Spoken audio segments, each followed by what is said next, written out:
అందరికీ హాయ్, బాగున్నారా? బేసిక్గా స్టార్ట్ చేసే ముందు ఒకటి చెప్తా. హనుమంతుడు ఉన్న చోట జై హనుమాన్ అన్న తర్వాత మన పని మొదలెడతాం, అవునా? శ్రీరాముడు ఉన్న చోట జై శ్రీరామ్ అన్న తర్వాత మన పని మొదలెడతాం, అవునా? అలాగే బాలయ్య బాబు గారు ఉన్న చోట జై బాలయ్య అన్న తర్వాతే మన స్పీచ్ మొదలెడతాం.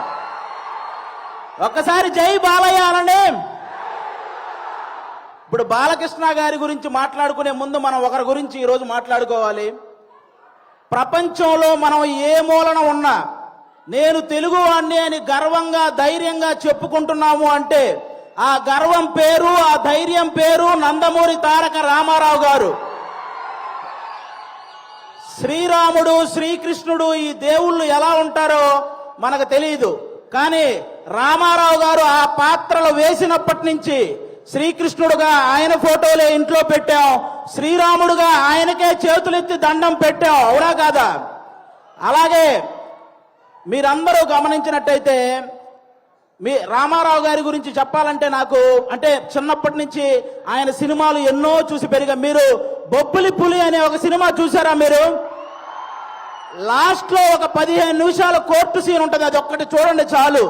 ఆయన గాంభీర్యం, ఆయన బాడీ లాంగ్వేజ్, ఆయన డైలాగ్ మాడ్యులేషన్, అలాంటి వ్యక్తిని పుట్టిన ప్రతి ఒక్కరూ స్మరించుకోవడం తప్ప మళ్ళీ అలాంటి నటులు, అలాంటి నాయకులు మళ్ళీ పుట్టరు. అలాంటి రామారావు గారి గురించి ఈరోజు బాలకృష్ణ గారి సమక్షంలో ఆయన 101వ జయంతి సందర్భంగా స్మరించుకోవటం నిజంగా అదృష్టంగా భావిస్తున్నాను sir. Thank you so much. Telugu జాతి గౌరవాన్ని రామారావు గారు కాపాడితే, రామారావు గారి గౌరవాన్ని ఒక పక్క దమ్మున్న సినిమాలు చేస్తూ ఇంకో పక్క నిజాయితీ గల రాజకీయాలు చేస్తూ కాపాడుకుంటూ వస్తున్న వ్యక్తి మన నందమూరి బాలకృష్ణ గారు. నందమూరి బాలకృష్ణ గారు మీరందరూ గమనించినట్లయితే చాలా మంది బాలకృష్ణ గారు ఎవరినో కొట్టారు, బాలకృష్ణ గారు ఎవరినో తిట్టారు అని రాస్తుంటారు. కానీ బాలకృష్ణ గారు కొన్ని వేల మంది పేద ప్రజల బతుకులు నిలబెట్టారు, అది రాయాలి. సినిమాలు, రాజకీయాలు చేయటం పెద్ద విషయం కాదు, కానీ బసవతారకం అనే ఒక క్యాన్సర్ హాస్పిటల్ ద్వారా ఎంతో మంది పేదవాళ్ళకి సహాయం చేయడం అనేది నిజంగా చాలా చాలా పెద్ద విషయం, చాలా గొప్ప విషయం. ఈ సమాజంలో ఎంతమందికి భయం, బాధ్యత ఉన్నాయో నాకు తెలియదు, కానీ బాలకృష్ణ గారితో పనిచేసే ప్రతి ఒక్కరికి ఆ భయం, బాధ్యత రెండూ ఉంటాయి, ఇదైతే షూర్. బాలకృష్ణ గారి సినిమాలు చాలా మందికి చాలా ఇష్టం ఉంటాయి, నాకు చాలా సినిమాలు ఇష్టం. అందులో సార్ బొబ్బిలి సింహం అని ఒక సినిమా సార్. మీరు వైట్ అండ్ వైట్ పంచకట్టుతో నడుచుకుంటూ వస్తుంటే వెనక శ్రీరాముడి శ్లోకం వస్తుంటది. మీనా గారు మిమ్మల్ని అలా చూస్తూ ఉండిపోతారు. నాకు తెలిసి రామారావు గారి తర్వాత మళ్ళీ పంచకట్టులో అంత అందంగా ఉండే హీరో మన బాలకృష్ణ గారు. నిజంగా మీరందరూ అదృష్టవంతులు, ఎందుకంటే ఒక జనరేషన్ వాళ్ళు మాకు గుర్తుండిపోయే సినిమాలు కావాలి అని అడిగారు. ఆదిత్య 369, అలాగే భైరవ దీపం ఇలాంటి సినిమాలు మీకు ఇచ్చారు. ఒక జనరేషన్ వాళ్ళు మేము తొడగొట్టే సినిమాలు కావాలని అడిగారు. సమరసింహారెడ్డి, నరసింహనాయుడు అనే సినిమాలు మీకు ఇచ్చారు. ఒక జనరేషన్ వాళ్ళు మేము కాలర్ ఎగరేసే సినిమాలు కావాలన్నారు, సింహ లాంటి సినిమా మీకు ఇచ్చారు. ఇంకొక జనరేషన్ వాళ్ళు మేము మేసం తిప్పే సినిమా కావాలన్నారు, లెజెండ్, అఖండ, భగవంత్ కేసరి ఇలాంటి సినిమాలు మీ అందరికీ ఇచ్చారు. జనరేషన్లో మారిన బాలకృష్ణ గారి ఎనర్జీ ఏంట్రా బాబు అలా ఉందని అడుగుతుంటారు. జనరేషన్లో మారితే మనుషులు మారతారు, టెక్నాలజీలు మారతాయి. బాలయ్య బాబు గారి ఎనర్జీ ఎందుకు మారుతురా బ్లడీ ఫూల్ అని చెప్పండి. స్టాక్ మార్కెట్ గ్రాఫ్ అయినా పెరగటం తగ్గటం ఉంటుంది, కానీ ప్రజెంట్ బాలయ్య బాబు గారి మార్కెట్ గ్రాఫ్ పెరగటం తప్ప తగ్గటం లేదు. అటు పక్క సినిమాల్లో అన్స్టాపబుల్, ఓటీటీలో అన్స్టాపబుల్, రాజకీయాల్లో అన్స్టాపబుల్, సేవ చేయడంలో అన్స్టాపబుల్, అనవసరంగా దూరిన వాడిని కొట్టడంలో అన్స్టాపబుల్, అవసరం అని అడిగిన వాడికి పెట్టడంలో అన్స్టాపబుల్. అలాంటి బాలకృష్ణ గారు ఈరోజు మా గ్యాంగ్స్ ఆఫ్ గోదావరి ఈవెంట్కి రావటం నిజంగా మా గ్యాంగ్స్ ఆఫ్ గోదావరి కలెక్షన్లు కూడా అన్స్టాపబుల్ గా ఉండాలని మనస్ఫూర్తిగా కోరుకుంటున్నాను. మా సినిమా ఎలా ఉండబోతుంది 10 నిమిషాల్లో క్లోజ్ అయ్యే పబ్బు ముందు జై బాలయ్య అనే స్లోగన్స్ వస్తే ఎంత కిక్ వస్తుందో మా గ్యాంగ్స్ ఆఫ్ గోదావరి సినిమా అంత కిక్కిస్తుంది మీకు. బాలకృష్ణ గారి చేతిలో ఉన్న మైక్ స్టైల్ గా అలా ఎగరేసి పట్టుకున్నప్పుడు ఎంత కిక్ వస్తుందో మా గ్యాంగ్స్ ఆఫ్ గోదావరి సినిమా అంత కిక్ వస్తుంది. బాలకృష్ణ గారు ఇంట్రెస్టింగ్ గా మాట్లాడుతున్నప్పుడు మధ్యలో ఫోన్ వస్తే ఆ ఫోన్ తీసి స్టైల్ గా ఇసిరేసినప్పుడు ఎంత కిక్ వస్తుందో మా గ్యాంగ్స్ ఆఫ్ గోదావరి సినిమా అంత కిక్ వస్తుంది. పద్ధతిగా ఫోటో దిగాల్సినోడు ఫోన్ తెచ్చి మొహాన పెట్టినప్పుడు బాలకృష్ణ గారు అలా తడితే మీకు ఎంత కిక్ వస్తుందో మా గ్యాంగ్స్ ఆఫ్ గోదావరి సినిమా అంత కిక్ వస్తుంది. బాలకృష్ణ గారి సినిమాల్లో సెకండ్ హాఫ్ లో వచ్చే క్యారెక్టర్ మనకి ఎంత కిక్కిస్తుందో ఈ గ్యాంగ్స్ ఆఫ్ గోదావరి సినిమా కూడా అంత కిక్కిస్తుంది. ఫైనల్ గా ఒక మాటలో చెప్పాలంటే మ్యాన్షన్ హౌస్ వేస్తే ఎంత కిక్ వస్తుందో మా గ్యాంగ్స్ ఆఫ్ గోదావరి కూడా అంతే కిక్కిస్తుంది. ఒక్క మాట బాలయ్య బాబు గారి పర్మిషన్ తో చెప్పాలనుకుంటున్నాను.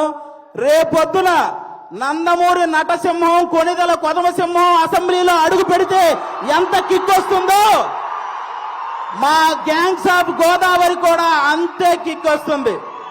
ఇది మీరందరూ గుర్తుపెట్టుకోవాలని నేను కోరుకుంటున్నాను. అలాంటి బాలయ్య బాబు గారు ఈ రోజు మా ఈవెంట్కి రావడం నిజంగా మా అదృష్టం. Thank you sir, thank you so much. ఈ సినిమాలో విశ్వక్సేన్ గారు ఒక 28 ఏళ్ల కుర్రాడు రత్న అనే పేరుతో థియేటర్లో చేయబోయే మాస్ జాతరను మీరందరూ రేపు 31వ తేదీ చూడబోతున్నారు.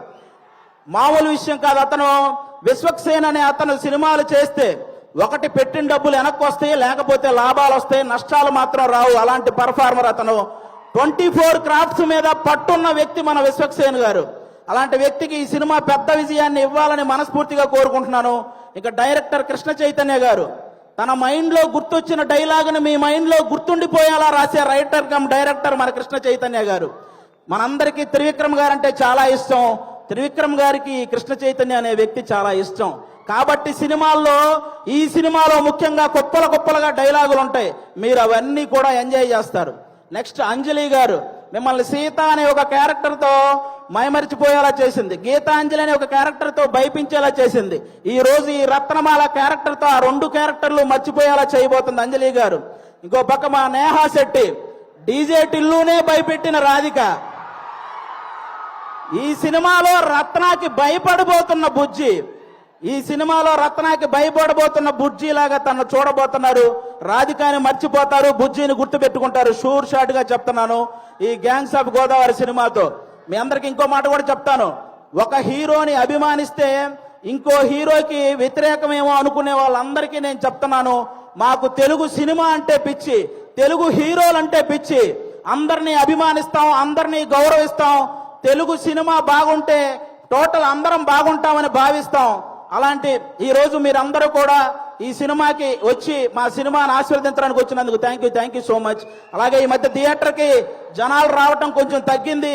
అందరూ కూడా ఎందుకంటే ఎవరైతే ప్రేక్షకులకి అలాగే సోషల్ మీడియాలో ఉన్న రివ్యూవర్స్ కి మీ అందరికీ కూడా తెలుగు సినిమాని కాపాడాల్సిన బాధ్యత మీ అందరి మీద ఉందని మనస్ఫూర్తిగా కోరుకుంటున్నాను.